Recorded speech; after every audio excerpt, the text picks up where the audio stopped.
అధికారం చేపట్టిన నెల రోజుల్లోనే టీడీపీ నేతల కబ్జాల పర్వం మొదలైంది. శ్రీ సత్యసాయి జిల్లా కదిరిలో కోట్ల విలువ చేసే ప్రభుత్వ భూమిని ఆక్రమించి ఇళ్ల నిర్మాణం చేపట్టాడు ఎమ్మెల్యే కందికుంట వెంకట ప్రసాద్ ముఖ్య అనుచరుడు జాబ్జాన్. పట్టణానికి అతి సమీపంలో ఉన్న 30 సెంట్ల భూమిని కబ్జా చేసి ప్లాట్లు చేసి విక్రయిస్తున్నాడు. సుమారు 2 కోట్ల విలువైన భూమి కబ్జాకు గురైనప్పటికీ రెవెన్యూ అధికారులు పట్టించుకోవటం లేదని స్థానికులు విమర్శిస్తున్నారు. యథేచ్ఛగా నిర్మాణాలు చేస్తున్నా అడ్డుకోకపోవడంపై ఆగ్రహం వ్యక్తం చేస్తున్నారు.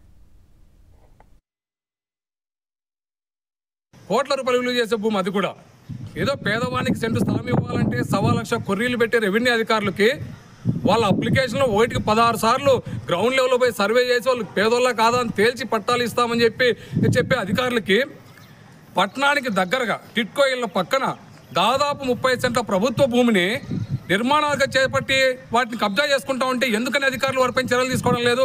ఇప్పటికైనా సరే అధికారులు తక్షణమే ఎక్కడైతే ప్రభుత్వ భూములు కబ్జాలు చేసుకుంటా ఉన్నారో అట్లాంటి వాటిపై చర్యలు తీసుకోవాలి.